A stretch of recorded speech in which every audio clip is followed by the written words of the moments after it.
Здравствуйте, дорогие телезрители! Когда к нам в Республику Мордовия приезжают гости, куда мы их обычно приглашаем в первую очередь?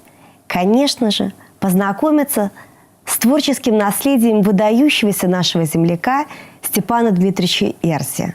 Сегодня персона грата, директор Республиканского музея изобразительных искусств, заслуженный работник Республики Мордовия, председатель Союза художников Республики Мордовия Людмила Николаевна Нарбекова. Людмила Николаевна, насколько интерес к изобразительному искусству сохраняется сегодня?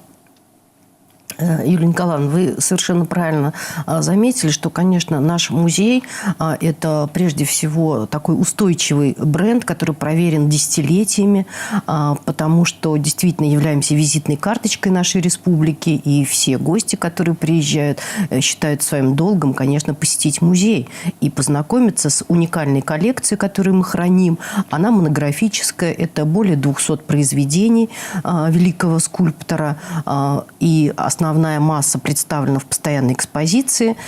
И, конечно, являемся таким туристическим объектом показа номер один.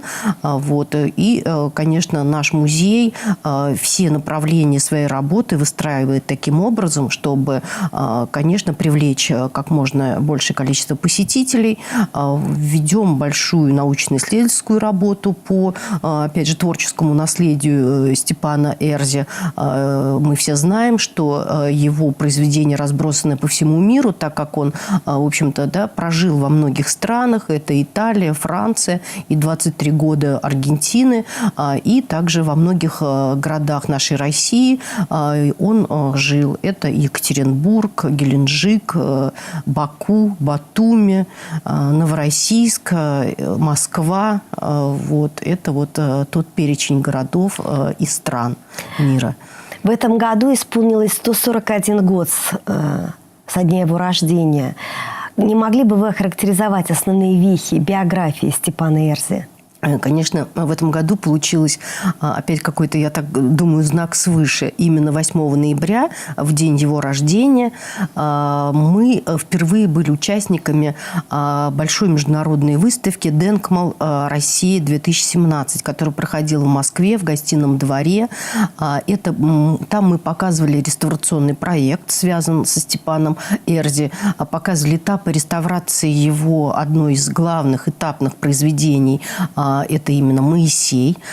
И было очень приятно, что именно вот так получилось, что в его день рождения к нашему стенду подошел и мэр Москвы, и министр культуры Российской Федерации, и мэр города Лейпцига, потому что именно в этом городе раньше были эти реставрационные большие международные выставки, и на следующий год Лейпцигу принимать эту эстафету. И мы подарили им, конечно, по нашему альбому с 3D-визуализацией и подарили уменьшенные 3D-копии его работ нашим почетным гостям. И, конечно, очень большой плюс этой выставки в том, что мы могли познакомиться с реставраторами со многих стран мира, с многих российских городов, обменяться какими-то координатами, поучаствовать в круглых столах, семинарах, потому что выставка длилась 5 дней, и как раз мы, в общем-то, активно поработали. И наши реставраторы, кто реставрирует произведения Эрзи, как раз смогли поучаствовать в этой такой большой стажировке. О творчестве и биографии Эрзи написано достаточно много работ, защищены даже диссертации. Вот есть ли какие-то, может быть, аспекты его жизни, которые постепенно раскрываются? И есть ли поиск новых фактов? И вы считаете, вот здесь все-таки все ли нам известно о творчестве и жизни нашего выдающегося мастера?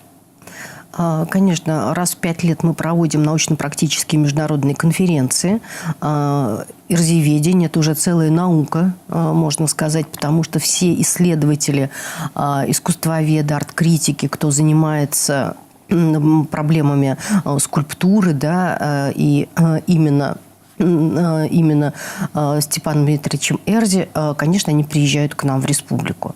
Мы издаем сборник этой конференции, и, конечно, исследователи его творчества выступают с теми или иными сообщениями, докладами, атрибуциями новых его малоизвестных произведений или найденных за рубежом. Вот, поэтому мы активно, конечно, сотрудничаем и с Международным фондом Эрзи, потому что они тоже огромную работу ведут в поисках новых произведений Эрзи, особенно за рубежом. Они проездили, в общем-то, всю Латинскую Америку, все те страны, где бывал Эрзи, и многие галереи, музеи открыли им свои двери, и они смогли отреставрировать и сделать, отсканировать малоизвестные или совсем неизвестные произведения Эрзи. Сколько работ выставлено в галерее сегодня? И где еще представлены экспозиции его творчества? Сейчас у нас в экспозиции 119 его произведений. Вот. И, конечно, вторая большая коллекция хранится в Государственном русском музее в Санкт-Петербурге. Это 37 его произведений. К сожалению, они не выставлены в постоянной экспозиции. Но в юбилейный год 140-летия прошла очень хорошая большая выставка у них в Михайловском замке, где они показали те тоже для нас, в общем-то, уже мало показываемые, скажем, произведения, потому что действительно они у них в запасниках, и наконец-то к юбилейной дате состоялась эта выставка. Мы возили 5 ранних его работ из раннего периода и были такими тоже полноценными участниками этой выставки. А известны ли вам какие-то экспозиции за рубежом? Или, может быть, частные коллекционеры, которые на протяжении определенных этапов приобретали произведения Эрзи? Конечно, Эрзи есть в собраниях многих зарубежных музеев. Это и муниципальный музей города Ниццы, это и музей изобразительных искусств имени Эдуарда Сивари в Буэнос-Айресе. Это и его работы хранятся и в Германии, и в Великобритании, и в Израиле, и, конечно, в Италии, потому что Италия – это та первая страна, куда Эрзи поехал изучать произведения великих мастеров Возрождения. И именно там он делал свои первые шаги. Именно там он впервые подписал свою работу, взяв псевдоним своего народа, тем самым прославив свой народ и оставив его в веках. Потому что, конечно, с Италией много связано. Это, конечно, опять же, и Франция, как я сказала, в городе Ницце. 2 его произведения. Сейчас мы, конечно, активно, наверное, будем сотрудничать с этими странами, потому что, конечно, какие-то, в общем-то, конференции, семинары, выставки, их необходимо делать по всему миру, именно в тех странах, где остались его произведения. И я думаю, что и тем самым музей будет популяризировать, пропагандировать его творческое наследие. Последние годы вы провели достаточно обширную модернизацию галереи. На что вы делали акценты? И какие аспекты его творчества вам удалось с помощью современных технических средств осветить гораздо выгоднее, чем это было ранее? Да, была у нас 2-годичная реконструкция с 12 по 2014 год, и в конце уже 2014 года мы открылись после такой масштабной реконструкции. Конечно, огромное спасибо и главе республики, и правительству, и, конечно, Министерству культуры Российской Федерации, потому что, в общем-то, была проведена большая работа, и именно мы увидели музей обновленным, и много, конечно, было сделано каких-то новых шагов в плане технической оснащенности. Это и газовое пожаротушение, и климат-контроль, очень сложная такая система, и 3 рубежа охраны, и, конечно, мультимедийные технологии, которые, в общем-то, мы очень, я считаю, умело внедрили в постоянную экспозицию, и все залы, в том числе и зал Эрзи, оснащены информационными панелями интерактивными, где можно можно посмотреть весь цифровой контент, который мы собирали и который у нас уже накоплен.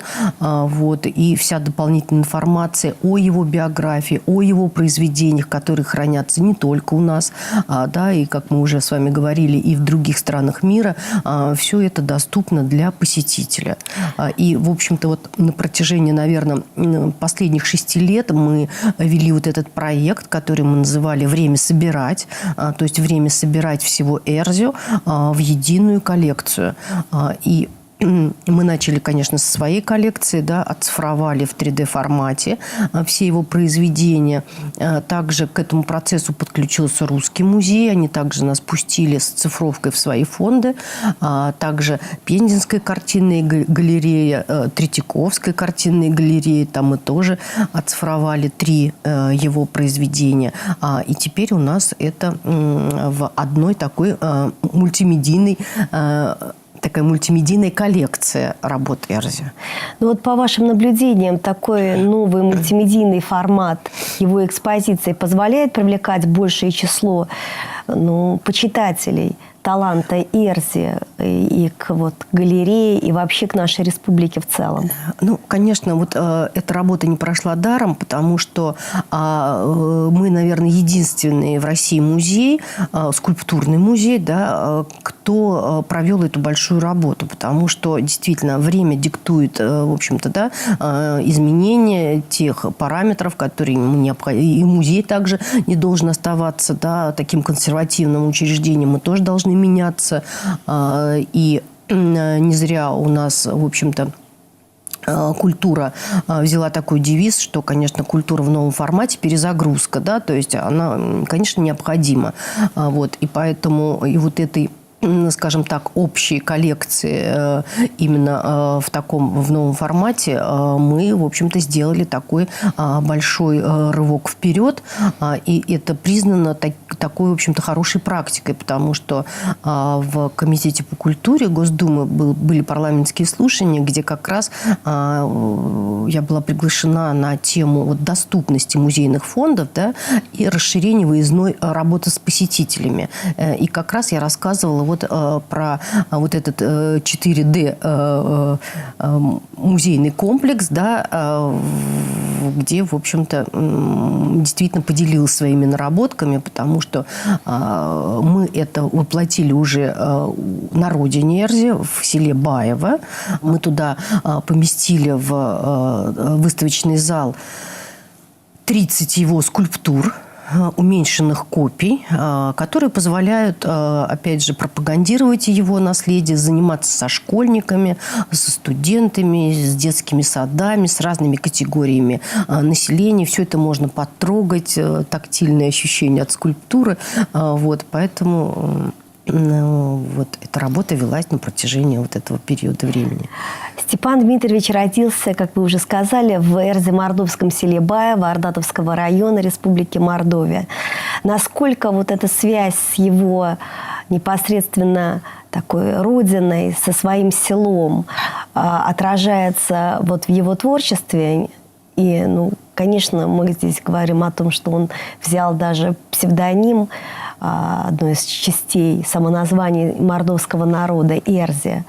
Вот насколько прослеживаются вот эти его отношения к своим этническим корням, к своей родине в его творчестве? Я думаю, что где бы ни жил Эрзио, где бы он ни творил, да, на протяжении всей его творческой биографии, конечно, связь родиной была у него непосредственно на каком-то таком, я не знаю, генетическом уровне, и из периода в период мы это можем проследить, и он постоянно обращался к образу.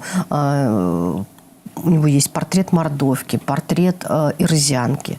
Опять же, известное его произведение «Ева», да, то есть мы видим опять даже в Еве, да, то есть он не пошел, как, допустим, Микеланджело там или другие титаны Возрождения, а сделал совершенно другой типаж. И в Еве мы видим такую пышнотелую, такую кровь с молоком, именно образ мордовской женщины, которую он пронес в своем сердце, пронес в своей душе на протяжении всей его жизни.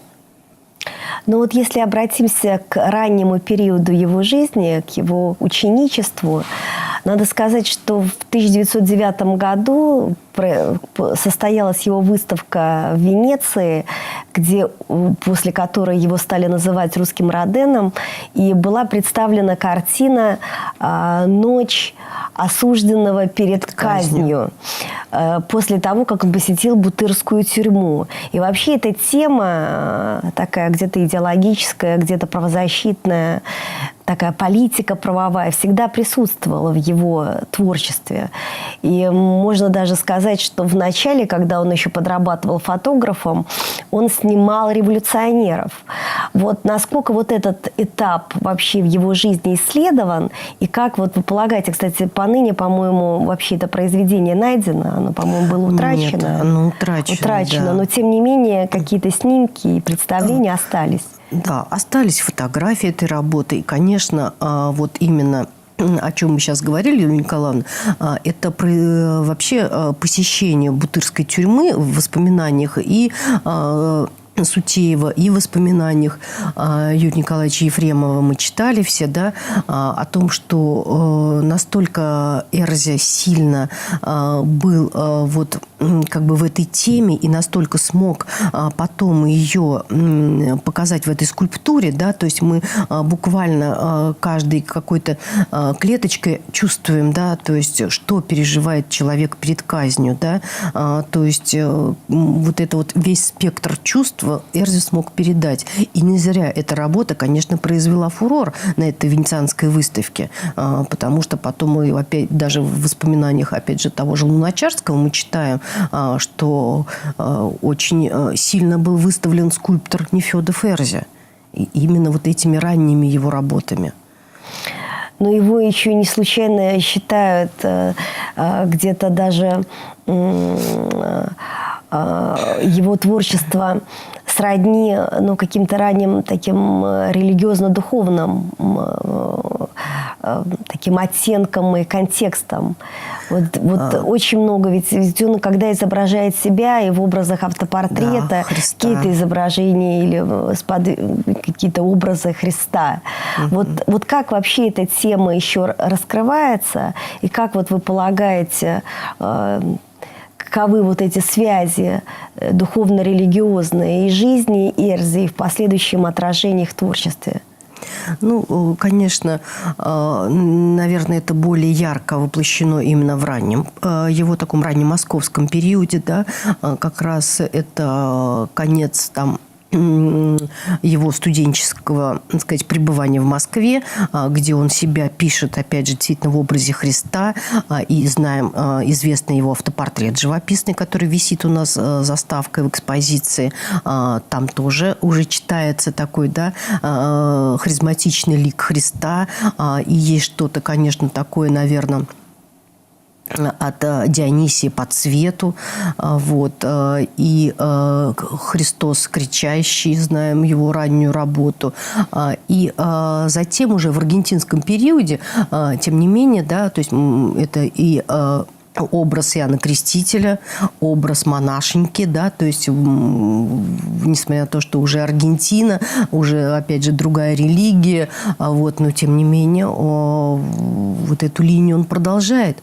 Но, опять же, тот же и Моисей, да, в общем-то, библейский пророк, и именно вот эта библейская линия, конечно, в его творчестве, ну, как, наверное, в творчестве многих художников, да, то есть он пропускает это через себя. И, как бы, да, весь талант, он, наверное, все-таки от Бога свыше.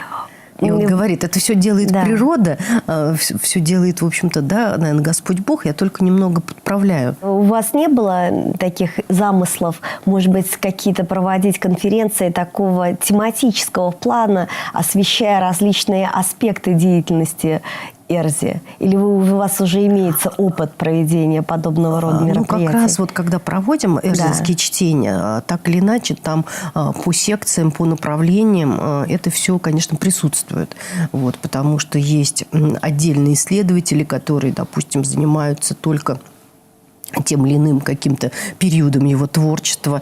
А вот совершенно из такого недавнего, скажем, Это 22-23 год пребывания Эрзи в Баку. И именно там до сих пор сохранились на дворце горняков его такие групповые композиции на фронтоне. И буквально совсем недавно был, видимо, демонтирован памятник. И вот мы сейчас ищем все-таки поиски этого памятника, потому что там расчищали площадь и, видимо, какую-то проводили модернизацию. Вот. И теперь, конечно, нам очень хотелось бы найти эту малоизвестную работу Эрзи и, в общем-то, попросить, возможно, какой-то такой обмен между государствами произошел. Расскажите поподробнее о материалах, с которыми работал Эрзи, и в чем уникальность его творчества именно с этой точки зрения? Ну, конечно, самый плодотворный период – это аргентинский, потому что, конечно, Эрзи долго искал себя, да, то есть он выполнял работы и в мраморе, да, и железобетон, цемент, и первые даже попытки работы в дерево – это был грецкий орех, это был кавказский дуб, это как раз вот этот, мы говорим, период, когда он жил в Геленджике, в Новороссийске, в Баку, в Батуми, он уже пробует себя в дереве.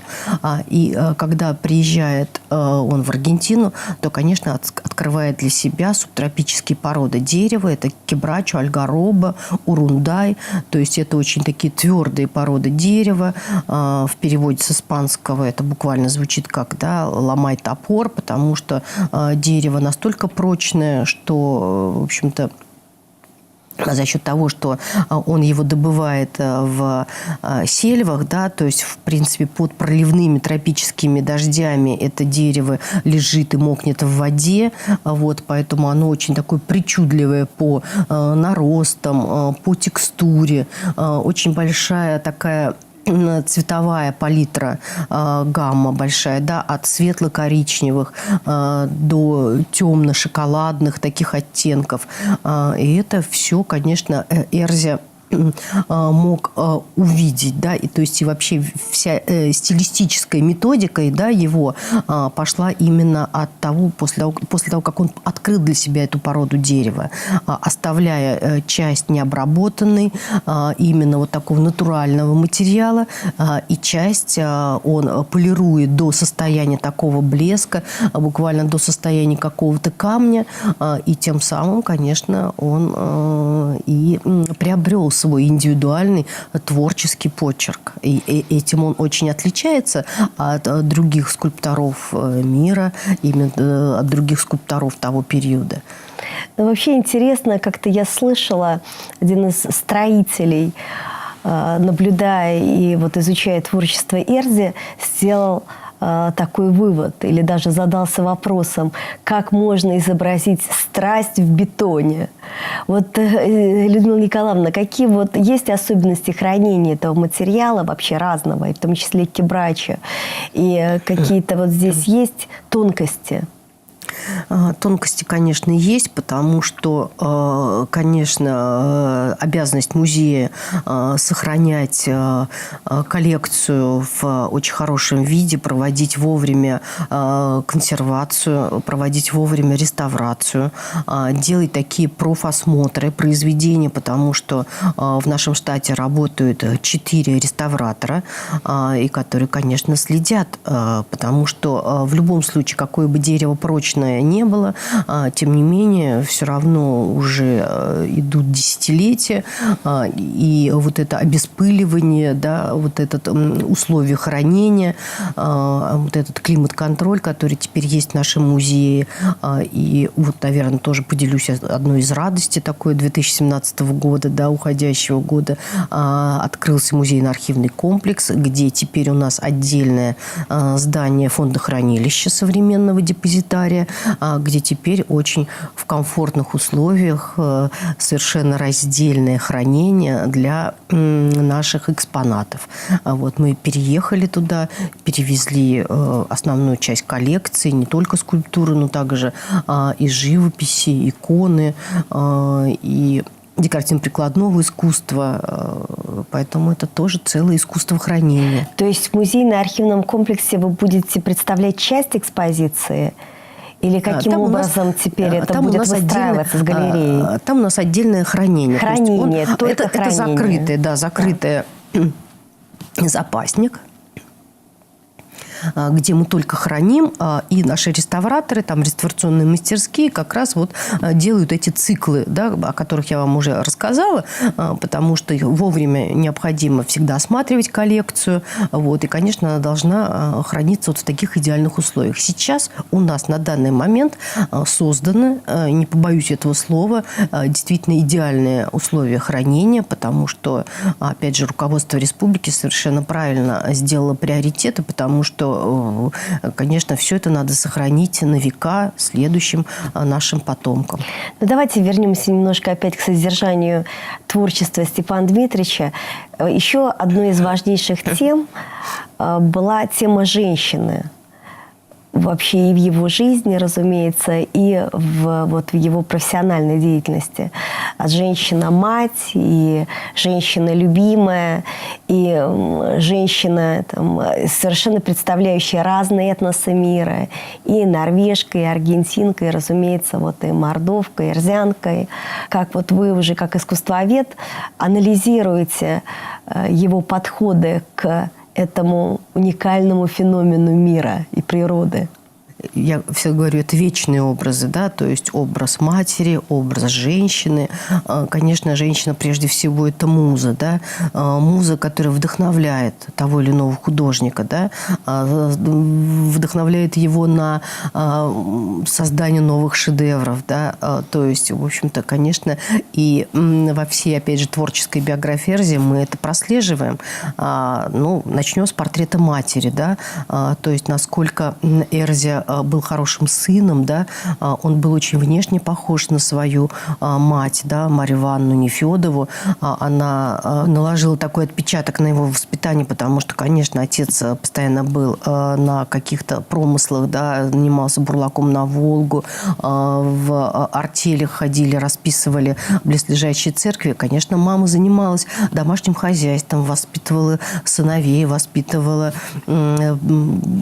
всегда была с ними. И, конечно, даже знаем, да, в 1914 году она к нему приезжает в Париж, потому что, конечно, Эрзи уже к тому времени, да, живет гражданским браком с его возлюбленной Мартой, и на протяжении всей своей жизни, конечно, мать была таким, в общем-то, такой главной женщиной в его жизни, потому что и в этом портрете мы это видим, да, то есть, я, во-первых, опять повторюсь, что это внешнее сходство с ним, да, такая женщина очень волевая, которая действительно и в горящую избу войдет, и коня на скаку остановит, и у Эрзи, конечно, этот образ матери был на протяжении всей его жизни, и насколько он постоянно писал матери письма, где бы он ни жил, да, И, опять же, мы видим прекрасную галерею женских образов, да, вы правильно сказали, и аргентинка, и норвежка, и портрет француженки, и портрет русской женщины. И все женщины, по типажу, они разные, да, но в каждой из них есть какая-то тайна, в каждой из них есть какая-то загадка, конечно, в тех ракурсах, в тех каких-то поворотах линии, которые он ищет и находит, мы видим, что все они его вдохновляют. Но если еще обращать внимание на портретные и скульптуры наших вождей, и он обращался к теме, изображал Владимира Ильича Ленина и Иосифа Виссарионовича Сталина. Как вы видите, или, может быть, на ваших чтениях, научных конференциях обсуждали этот вопрос, можно ли проследить отношение Эрзи к этим лидерам эпохи? Эрзи очень горячо принял революцию. И первые портреты Ленина именно выполнены Степаном Дмитриевичем Эрзи. Да? Многие из них, конечно, не сохранились. Вот, но, тем не менее, мы знаем из источников. И он вдохновенно верил в те идеалы, в те образы. И разочарование пришло гораздо позже к Эрзи. Да? Когда, наверное, ему было несколько не по пути с какими-то такими слишком революционными воззваниями. И где-то уже, наверное, в 20-х годах мы видим, что Эрзи охладевает к революционным процессам и в своем творчестве, и в каких-то своих, значит, воззрениях идеологических. Вот. И, конечно, то, что отрыв от родины, и он не мог, да, он читал о том, что происходит в России, только из каких-то, да, газетных публикаций, газетных или там каких-то журнальных статей. Вот. И та немногочисленная переписка, которую Эрзи вел, будучи в эмиграции, с какими-то своими друзьями, родственниками. Вот эти письма сохранились в архивах. Вот. И в постоянной экспозиции, да, у нас две работы. Вот как раз это работа аргентинского периода, вернее, это уже позднемосковский период, когда Эрзи в 50-м году возвращается, то он обращается, опять же, к образу Ленина и к образу Сталина. И в материале Кебрачо он это делает. И мы видим, что они, конечно, несколько другие. Во-первых, Эрзи понимает, что он попал совершенно в другую страну, да, с таким, в общем-то, конечно, преобладанием социалистического реализма. А в этом направлении Эрзи никогда не работал. То есть, все-таки, да, мы видим его совершенно каким-то таким уникальным, и он очень хотел в этих работах показать, что он тоже, в общем-то, умеет и знает, что такое социалистический реализм. И мы видим, как он начинает трактовать, да, какие-то детали, появляются глаза, появляются там брови, усы. Он работает над этими деталями. Вот, если раньше, да, он никогда себе не позволял этого делать, то эти работы, они несколько так выбиваются из такого стилистического ряда. Вот, и они такие более поздние, а портрет Сталина уже сделан был после смерти Сталина. Вот, и одна из, в общем-то, наверное, последних работ, именно возле этой работы Эрзи был найден мертвым уже в 1959 году. И именно там, видимо, он что-то до последнего работал. И мы знаем, что у него был инструмент в руках, то есть он, в общем-то, подправлял или там что-то исправлял в этой работе. Каждая из работ Эрзи уникальна по-своему. Но вот вы видите различия вот в реакции наших, допустим, соотечественников к экспозициям Эрзи и к отдельным работам и, например, каких-то зарубежных искусствоведов. Есть ли различия в каких-то акцентах, которые делают наши соотечественники и зарубежные специалисты? Да я бы, наверное, все-таки не стала прочерчивать какие-то такие линии, потому что я думаю, что все-таки Эрзи смотрится довольно-таки цельно, да, то есть его творчество, да, мы его разбиваем по таким периодам, условно называем, да, вот, но, наверное, все-таки вот даже наша постоянная экспозиция, она воспринимается, мне кажется, ну, таким, каком-то едином дыхании, на едином дыхании, потому что все-таки вот, ну, не все в творчестве объяснимо, да, то есть все равно все-таки остается какая-то часть, вот именно та, которая начинает воздействовать, да, на посетителя, воздействовать какой-то определенной аурой, да, вот какими-то вот этими непонятными, да, все-таки, которые не поддаются искусствоведческим каким-то измам, да, а именно каждый посетитель чувствует на уровне вот все-таки такого подсознания и воспринимает, и понимает, и принимает близко к сердцу. детская тема в творчестве Эрзи, она тоже, конечно, ярко выражена. И это обращение к греческой мифологии, где-то это к сказочным персонажам. И, наверное, те залы, которые вы сейчас организовали в своем музее, где можно школьников, детей вообще познакомить с творчеством и Эрзи, и других художников, это, конечно, на мой взгляд, колоссальная находка. Вот как вообще полагаете, как дети воспринимают искусство Эрзи? Ну, конечно, музейная педагогика – это, в общем-то, да, то направление, в котором наш музей работает очень много, очень активно. Работаем действительно с разными школьными группами, с разными возрастными группами. Делаем такие цикловые интерактивные занятия, именно прямо на экспозиции это бывает. Вот. И вот эти тематические уроки искусства, которые мы ведем для детей, и, конечно, в такой доступной форме им рассказываем и показываем то наследие, которое мы храним. Вот. И, конечно, вот опять же, вот эти уменьшенные 3D-копии, они нам позволяют безболезненно для постоянной экспозиции, безболезненно для коллекции именно вести вот такую работу со школьниками. А ведь, в общем-то, в этом одна из главных функций музея, да, то есть именно пропаганды, просвещения, да, просвещение, потому что тем самым мы воспитываем вот эту духовность, воспитываем нравственность, да, воспитываем и прививаем любовь к своей родине. И вот тот самый патриотизм, о котором мы все сейчас так любим, говорим, вот именно, я считаю, с этого и начинается. Если школьник будет знать, да, в какой республике он растет и какие именно, да, имена тех исторических деятелей, я думаю, что это очень важно и нужно. И мы обязательно занимаемся. Это более 2000 лекций за год мы читаем. Огромное количество экскурсий проводим. Это вот опять же полюбившаяся форма «Ночь в музее». То есть это мы ее проводим дважды в год. Это в мае к Международному дню музеев. И 4 ноября «Ночь искусств», когда музей у нас открыт до, в общем-то, 23 часов, да, и открыт бесплатно. И мы приглашаем посетителей, придумываем правила, большие какие-то программы праздничные.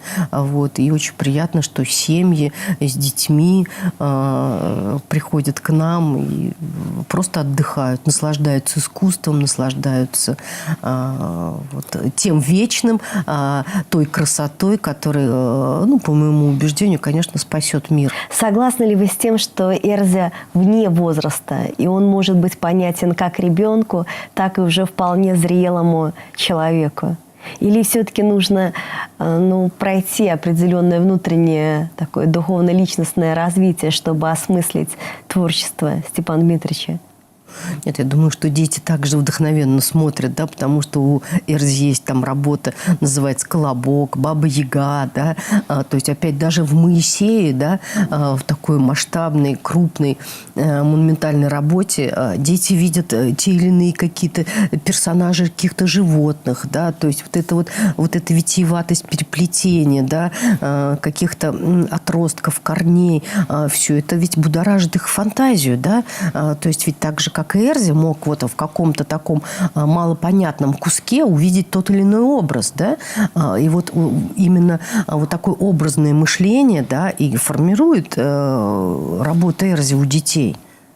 Вы можете назвать несколько наиболее таких работ, которые для вас являются знаковыми, и вы особо афишируете их для привлечения большего внимания?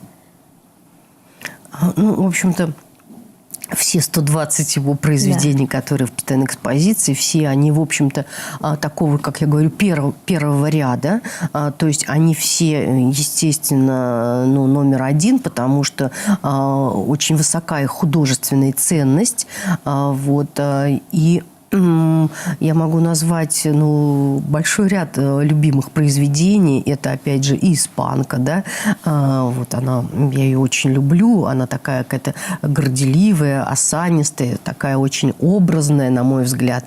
Ну и, конечно, портрет матери. И его автопортрет, да, такая заставка нашей постоянной экспозиции. Мы его называем еще устремленный к солнцу, да.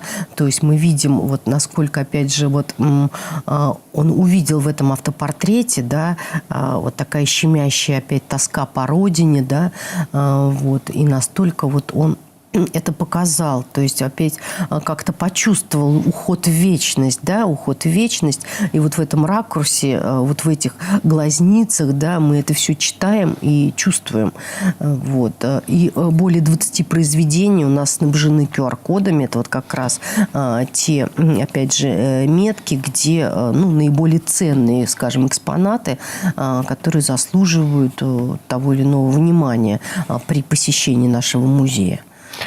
Ну вот давайте еще обратимся к тому этапу, когда он возвращается из эмиграции назад в Россию. Ведь большую часть произведений он привез сам.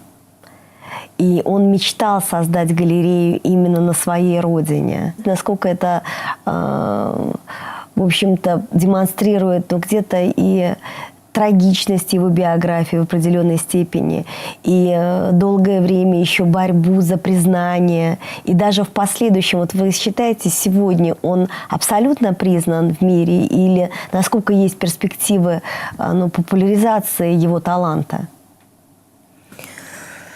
Наверное, начну с того, что, конечно, после возвращения из эмиграции, да, 23 года его нет в России, Эрди очень многое же работает, да, то есть он приехал, вернул весь багаж, да, то есть он практически ведь мало что раздарил и мало что распродал, да. И все это осуществил на собственные средства. На собственные средства. И уже тогда вот эта его идея, чтобы все работы были собраны в одном месте, да, чтобы это был непременно музей, да, и вначале же был разговор, что этот музей будет в Алатыре, да, потому что там уже жила мать его, да, то есть и он стремился в Алатырь, и затем все-таки дальнейшие переговоры, которые были проведены, и именно вот делегация мордовского правительства, которое приезжало к нему уже на Новопесчаную улицу в Москву.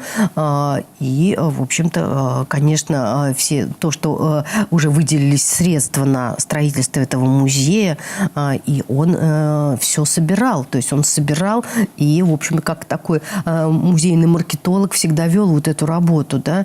То есть он очень хорошо все собирал. Сохранились 5 больших томов его архивов. То есть все какие-то вырезки, публикации в газетах, журналах, в книгах, в альбомах, в каталогах. Он все, как хороший архивариус, он все собирал, все подклеивал, нумеровал, писал какой-то год, какая страна, какой номер газеты и так далее.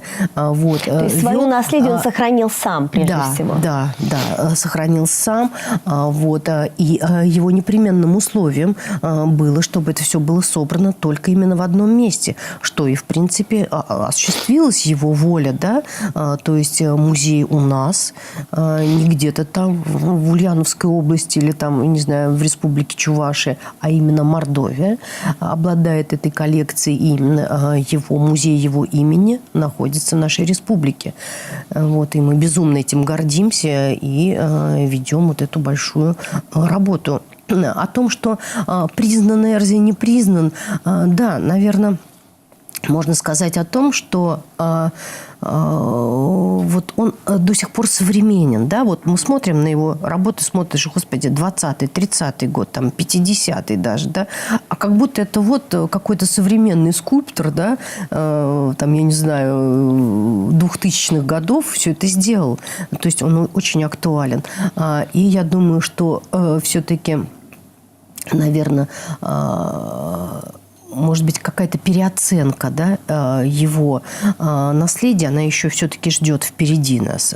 И именно, может быть, как бы не всегда однозначно выступали критики в его адрес, вот, но, тем не менее, это уникальное явление в художественной жизни нашей России. Это уникальный скульптор, да, 20-го столетия, потому что он очень индивидуален, он неповторим, его нельзя спутать ни с кем из других скульпторов.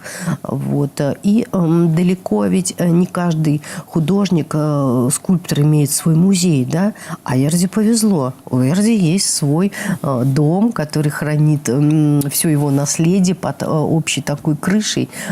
И действительно огромную работу ведет музей по его популяризации, по пропаганде его творчества. А есть ли памятники, которые установлены в честь самого Эрзи? Ну да, мы знаем, что есть несколько памятников. Это и в Ульяновске, да, то есть он является, так как это была Симбирская губерния, Эрзи является почетным гражданином Ульяновска. И два памятника сделано. Один памятник сделан Григорием Михайловичем Филатовым, который установлен в Ульяновске. Также есть памятник Эрзе в Алатыре, есть памятная доска и памятник в Москве. И вот буквально недавно открывалась улица, которая будет в Щербинке, будет носить имя Эрзи. Вот. Есть памятная доска на Новопесчаной улице, где была его мастерская. Вот. И есть известный памятник Тугаринов, Дмитрий Тугаринов, заслуженный художник России, вот, где он также показал Степана Эрзи.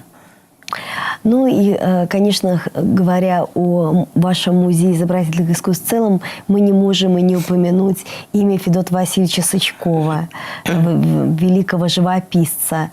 Вот как гармонирует и творчество Эрзи, и творчество Сычкова в вашем музее, как вот такие постоянные фундаментальные экспозиции? Да, конечно, вот опять же, благодаря реконструкции нашего музея воплотилась наша давняя идея, что вот такие два основоположника, да, два великих сына мордовского народа, мы их сделали наконец-то вместе, рядом. То есть и мы плавно из зала Эрзи переходим в зал Сычкова. И вот здесь вот как раз преломление, да, то есть... Ну, в общем-то, второго большого мастера, это Федот Васильевич Сычков. Несмотря на то, что он русский по национальности, но, тем не менее, он также в своих полотнах воспевал свое родное село Кочелаево Ковылкинского района, замечательные просторы и пейзажи нашей родной Мордовии, опять же, вот этих розовощеких девушек в национальных костюмах. Мы видим огромную галерею его образов, и, конечно, мы храним одну самую большую коллекцию его произведений. В наших фондах свыше 600 произведений живописных Федота Васильевича Сычкова, тоже разных периодов, начиная от раннеитальянского периода и заканчивая, конечно, последними его работами. И, конечно, такой певец радости бытия, да, то есть насколько он мог воспевать, да, в общем-то, быт простых крестьян, вот, но с такой любовью, с такими какими-то очень мажорными, радостными нотками. Вот. И поэтому и хочу еще, наверное, сказать о том, что наконец у нас теперь есть премия Эрзи в области изобразительного искусства и музейного дела, которая теперь ежегодно вручается в день его рождения. И вот на следующий год Мордовия, наш музей, мы будем принимать большой проект российский, называется «Красные ворота против течения», и будет учреждена премия теперь Федота Васильевича Сычкова. Это 5 премий, которые будут присуждены за выдающиеся заслуги в области изобразительного искусства, потому что, конечно, он является основоположником именно профессионального изобразительного искусства, потому что именно Федот Сычков с его академическим образованием послужил тем толчком, отправной точкой, после чего образовался наш союз. Да, потому что вот наш союз в этом году, нам исполнилось 80 лет со дня образования. Мы были образованы в 1937 году, именно вот с подачи такой делегации с Академии художеств, которая приехала во главе с Бродским, приехала к нам в республику. И когда они увидели произведение Федота Васильевича Сычкова, они сказали: ну, это же ваш корифей, и все художники должны равняться на Федота Васильевича. Они многие приезжали к нему в Кочелаево, и он со всеми с ними общался, вместе ходили на этюды, писали, опять же, просторы родного Кочелаева. Кто удостаивается чести быть выставлены еще вот в вашем музее, пусть даже кратковременно? Выставочный план у нас большой. Это порядка 36 выставок у нас прошло за 2017 год.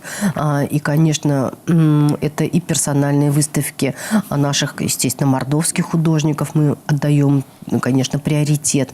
Но, опять же, не замыкаемся, потому что, конечно, интересно видеть развитие искусства именно на все-таки такой платформе общероссийской. И российские художники из Москвы, Санкт-Петербурга, Казани, всего ПФО мы также делаем выставки. Но, опять же, и не остаемся в стороне от общих тенденций мирового искусства.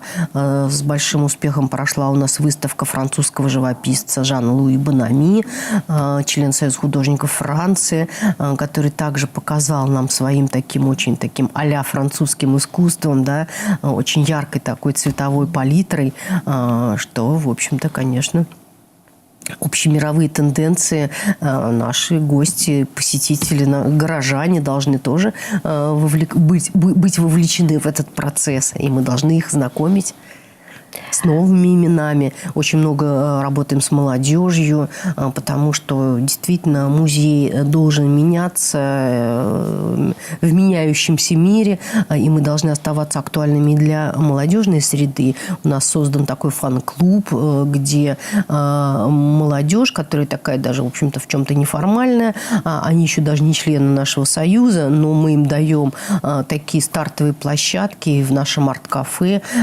и в нашем фойе. Мы делаем такие экспериментальные выставки. И сейчас вот после ремонта откроется выставочный зал на Советской 29, где мы его тоже будем позиционировать как центр современного искусства, потому что чтобы нашей молодежи было чем заняться, и чтобы они именно как-то так креативили и удивляли нас. Поделитесь своими планами на будущий 2018 год. Ну, конечно, 2018 год – это прежде всего чемпионат мира по футболу, да, и наш музей тоже готовится, и мы готовим и фотовыставку одного бразильского фотографа, который, по-моему, в 110 странах мира снимал именно футбол, вот, и также готовим такую, как бы, Мордовия Артфест, то есть, где будут наши молодые художники на тему футбола, на тему вообще болельщиков, делать те или иные современные произведения. И, конечно, будем открывать культурно-выставочный центр. Это такое представительство ведущих российских музеев, потому что это прописано в майских указах нашего президента. И мы будем открывать как раз культурно-выставочный центр Русского музея выставкой Николая Рериха. Это произойдет в апреле этого года, 2018.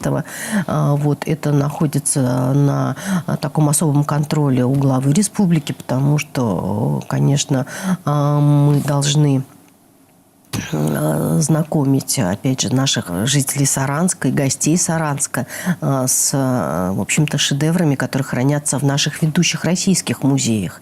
И такие представительства начали открываться в российских городах. И вот открылось недавно в Казани, в Ярославле. И вот следующий наш Саранск. Спасибо, Людмила Николаевна. Дорогие телезрители, сегодня гостем программы «Персона Грата» была заслуженный работник культуры Республики Мордовия, председатель Союза художников нашей республики, директор Республиканского музея имени Эрзи. Мы много рассуждаем порой о патриотизме, но громче слов гораздо звонче конкретные дела.